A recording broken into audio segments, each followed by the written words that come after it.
여러분 평안하셨습니까? 지난 시간에는 왜 구원인가에 대한 12주제 중에 그 첫 번째인 해방, 곧 풀려남에 대해서 구약 성경의 인물인 요셉의 관점에서 바라보는 구원을 설명하면서 용서받는 사람이 울어야 하는데 용서해주는 사람이 먼저 울었습니다. 그래서 오늘 이 시간에는 이 용서, 우리가 과거의 삶에 묶이지 않아야 가능하다는 말씀으로 구원을 설명하고자 합니다. 요셉의 눈물은 사랑의 눈물이자 용서의 눈물이며 긍휼의 눈물입니다. 요셉은 형들을 언제 용서했습니까? 창세기에서 요셉 부분을 찬찬히 읽어보면 알 수 있습니다. 형들에 대한 원망이 단 한마디도 없습니다. 고난의 시간 동안 단 한마디도 그는 입 밖에 내지 않았습니다. 왜냐하면 이미 용서했기 때문입니다. 만약 용서하지 않았다면 그는 성경이 말하는 형통한 삶을 살지 못했을 것입니다.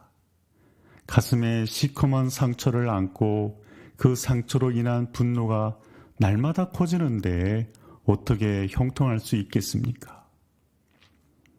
분노에 사로잡히면 되는 일이 없고 아무 일도 못합니다. 상처가 크면 앞으로 못 나아갑니다. 과거에 묶여 있으면 미래로 갈 수 없기 때문입니다. 여기서 우리가 발견하는 것이 있습니다.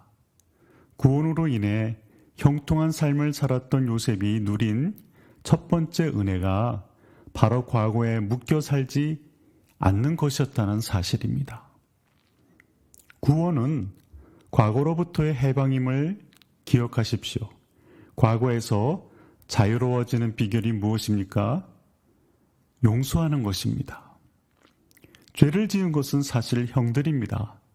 그러나 만약 계속 요셉이 괴로워한다면 죄의 결과에 묶이는 것은 누구입니까? 요셉입니다. 맞은 놈은 발 뻗고 자도 때린 놈은 발 뻗고 못 잔다는 한국 속담이 있습니다. 그러나 이 말은 틀렸습니다. 때리고 나서 그 사람이 복수해 올까 봐 염려하는 사람은 발 뻗고 못 자도 맞았지만 다 용서한 사람은 발 뻗고 잔다고 해야 맞는 이야기입니다. 맞은 게 분해서 어떻게 원수를 갚을 것인가 절치부심하는 사람도 절대 발 뻗고 자지 못합니다. 완신상담합니다. 이 완신상담이란 상처를 잊지 않기 위해 불편한 섭에 누워 자고 쓸개를 한 번씩 핥아 먹으며 원수 갚는 일을 잊지 않는다는 뜻입니다. 요셉은 그래서 완신상담하지 않았습니다. 왜냐하면 그는 이미 구원받은 삶을 살고 있었기 때문입니다. 구원이 왜 중요합니까? 과거에서 해방되기 때문입니다. 과거에 묶이지 않기 때문입니다. 과거가 내 삶을 결정하도록 내버려 두지 않기 때문입니다. 구원은 미래가 현재를 결정하도록 하는 삶입니다. 구원은 과거가 나를 규정하도록 방치하지 않는 삶입니다. 구원은 그래서 자유입니다. 그런데 어떻게 젊은 요셉이 그토록 성숙할 수 있었습니까? 어디서 배운 것입니까? 배운 것이 아니라 하나님을 기억했기 때문입니다. 보통 너무 분한 일을 겪으면 하나님이 안 보이고 하나님이 안 느껴집니다. 그 순간 하나님을 잊어버립니다. 조금 있다가 하나님이 기억나면 하나님께 서운해하거나 따지기 시작합니다. 어떻게 제게 이러실 수 있습니까? 어떻게 믿는 제가 안 믿는 저 사람에게 이런 일을 당할 수 있습니까? 왜 하나님 내버려 두십니까? 왜 하나님은 세상 사람들이 당신의 자녀들을 괴롭히는 것을 보고 계십니까? 이건 말이 안 됩니다. 믿음을 잃은 사람들은 이렇게 말합니다. 봐라, 이것이 하나님이 없는 증거다. 설사 있어도 그냥 묵묵히 바라보기만 한다. 하나님은 결코 전능하지 않다. 절대선이 아니다. 그런데 요셉은 잠잠합니다. 창세기 50장 18절에서 19절에 이렇게 기록이 되어 있습니다. 그의 형들이 또 친히 와서 요셉의 앞에 엎드려 이르되 우리는 당신의 종들이니이다.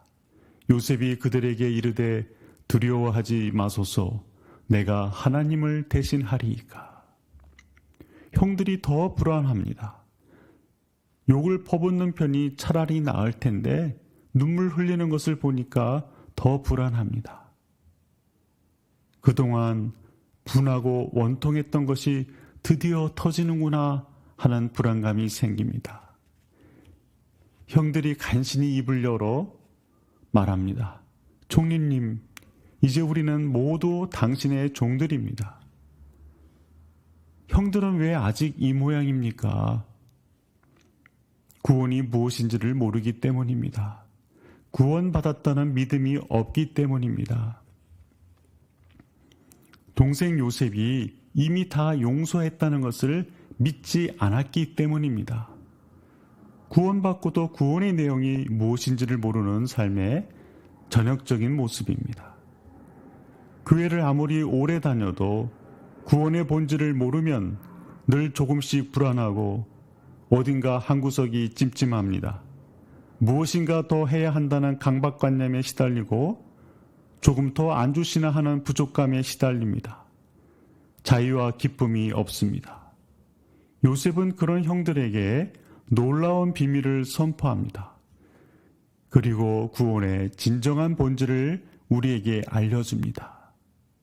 그것이 어떤 말이었습니까? 내가 하나님을 대신하리이까. 구원이 무엇입니까? 하나님을 대신하지 않는 것입니다. 하나님 자리에 올라가지 않는 것입니다. 하나님의 자리에 어쩌다가 한번 올라가 보았더라도 즉시 내려오는 것입니다.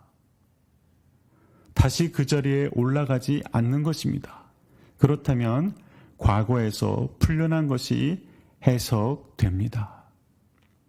지금 내가 하나님을 대신하지 않기 때문에 과거에서 자유로울 수 있습니다.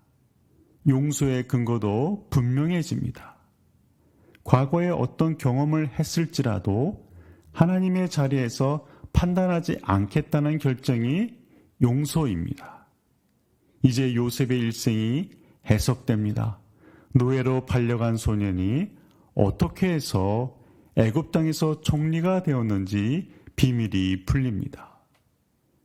그는 자기 인생을 해석하느라고 시간을 보내지 않았습니다. 과거에 묶이지 않고 해석되지 않은 것을 뒤로 한 채 미래가 자기를 이끌어 가도록 자신을 내어주었기 때문에 구원을 누리는 삶을 그는 살 수가 있었습니다. 다음 시간에는 하나님의 자리에 내려와야 자유하다는 말씀으로 나누기를 소원합니다. 오늘도 감사합니다.